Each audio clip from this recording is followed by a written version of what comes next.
Hi friends, welcome to Indhu's kitchen.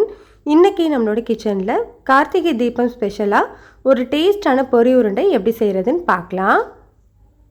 இதை செய்யறதுக்காக first ஒரு கடாயில மெஷரிங் கப்ல 4 கப் அளவு பொரி சேர்த்துக்கிறேன். நீங்க எந்த கப்ல பொரி எடுக்கிறீங்களோ அதே கப்லயே வெல்லத்தையும் மெஷர் பண்ணி எடுத்துக்கோங்க. 4 கப் அளவு பொரியை அந்த கடாயில நம்ம சேர்த்துக்கலாம். ஸ்டவ்வை வந்து லோ டு மீடியம் ஹீட்டில் வச்சுட்டு இதை ஒரு 2 நிமிஷத்துக்கு மட்டும் வறுத்துக்கோங்க. இப்படி நம்ம பொரியை வறுத்துட்டு செய்யும்போது லைட்டாக அந்த பொரியில் பதபதப்பு தன்மை இருந்ததுனாலும் அது வந்து சரியாகி நல்ல முறுமுறுப்பு கொடுக்கும். ஸ்டவ்வை லோ டு மீடியம் ஹீட்லேயே வச்சு வறுத்துக்கோங்க. ஒரு 2 நிமிஷத்துக்கு அப்புறமா இந்த பொரியை நீங்கள் எடுத்து பாருங்கள். பொரி வந்து நல்லா சூடாக இருந்துச்சுன்னா உடனே நம்ம ஸ்டவ் ஆஃப் பண்ணிவிட்டு இதை ஆற வச்சுக்கலாம். இப்போது அதே கடாயில் நீங்கள் எந்த கப்பில் 4 கப் பொரி எடுத்தீங்களோ அதே கப்பில் 1 கப் அளவு பொடிச்ச வெல்லம் சேர்த்துக்கலாம். இது கூடவே 1/4 கப் அளவு தண்ணி சேர்த்துட்டு ஃபஸ்ட்டு இந்த வெல்லத்தை நல்லா கரைச்சி விட்டுக்கோங்க. ஸ்டவ்வை வந்து மீடியம் ஹீட்லேயே வச்சுக்கோங்க. இப்போ இந்த வெல்லம் நம்மளுக்கு நல்லாவே கரைஞ்சி வந்திருக்கு பாருங்கள். இப்போ நம்ம ஸ்டவ் ஆஃப் பண்ணிவிட்டு இதை வடிகட்டி எடுத்துக்கலாம். தூசு மண் ஏதாவது இருந்தால் அதில் வந்துடும்.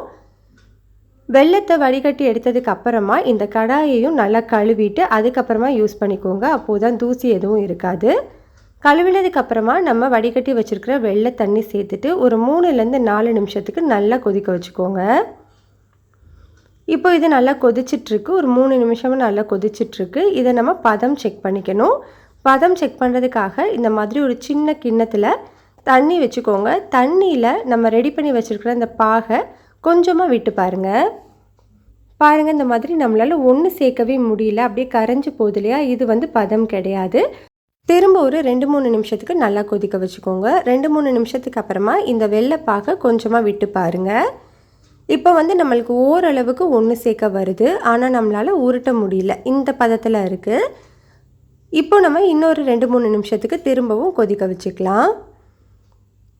ஒரு 2-3 நிமிஷத்துக்கு அப்புறமா பாருங்கள், நம்மளுக்கு பாகு நல்லாவே திக்காக இருக்குது. இப்போ எடுத்து விட்டு பார்க்கலாம். பாருங்கள், நம்மளுக்கு பாகு ஒரே இடத்துல நிற்குது. எடுத்து உருட்டவும் வருது. உருட்டும் போது நல்லா ஹார்டான பால் மாதிரி இருக்கணும், அதாவது ஒரு கல் மாதிரி இருக்கணும். அது கரெக்டாக இருக்கான்னு நம்ம செக் பண்ணுறதுக்கு இந்த மாதிரி ஒரு எம்டியான பிளேட்டில் இந்த மாதிரி தூக்கி போட்டு பாருங்கள். டங்குன்னு சவுண்டு கேட்கணும். இப்படி கேட்டுச்சு அப்படின்னா கரெக்டான பதத்தில் இருக்குதுன்னு அர்த்தம்.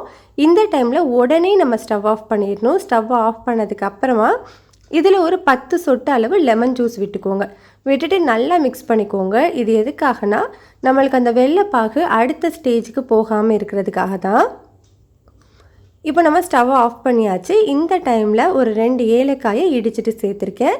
இதுக்கு பதிலாக 1/2 டீஸ்பூன் ஏலக்காய் தூள் கூட சேர்த்துக்கலாம். இது கூடவே நம்ம வறுத்து வச்சுருக்கிற பொரி சேர்த்துட்டு நல்லா மிக்ஸ் பண்ணி விட்டுக்கோங்க. அந்த சூட்டிலே நல்லா ஈவனாக மிக்ஸ் பண்ணிடுங்க.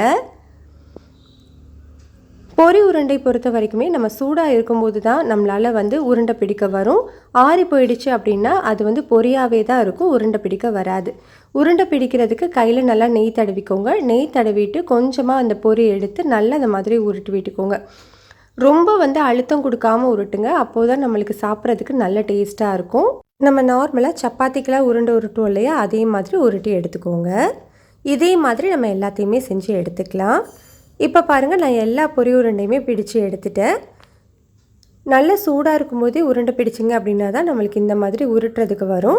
சப்போஸ் நீங்கள் பிகினராக இருந்தீங்க அப்படின்னா உங்களால் ரொம்ப ஃபாஸ்ட்டாக சூடாக இருக்கும்போது பிடிக்க வராது. அப்போது ஆறி போயிடுச்சு அப்படின்னா நீங்கள் பயப்பட வேண்டாம். ஸ்டவ்வை வந்து ஆன் பண்ணி லோ ஹீட்டில் ஒரு 2 நிமிஷம் அந்த கடாயை ஹீட் பண்ணிவிட்டு உடனே நீங்கள் உருண்டை பிடிச்சிக்கலாம். அப்போ ஒன்றும் ஆகாது. அவ்வளோதான், நம்மளுக்கு ரொம்ப ரொம்ப சிம்பிளான ரொம்பவே டேஸ்டான பொரி உருண்டை ரெடி ஆகிடுச்சு. கட்டாயம் இந்த மெத்தடில் நீங்கள் ட்ரை பண்ணி பாருங்கள். டேஸ்ட் வந்து ரொம்ப ரொம்ப சூப்பராக இருக்கும். இந்த ரெசிபி உங்களுக்கு பிடிச்சிருந்ததுன்னா லைக் பண்ணுங்கள், ஷேர் பண்ணுங்கள், கமெண்ட் பண்ணுங்கள். மறக்காமல் இந்துஸ் கிச்சனை சப்ஸ்கிரைப் பண்ணிவிட்டு பெல் பட்டனையும் கிளிக் பண்ணிக்கோங்க.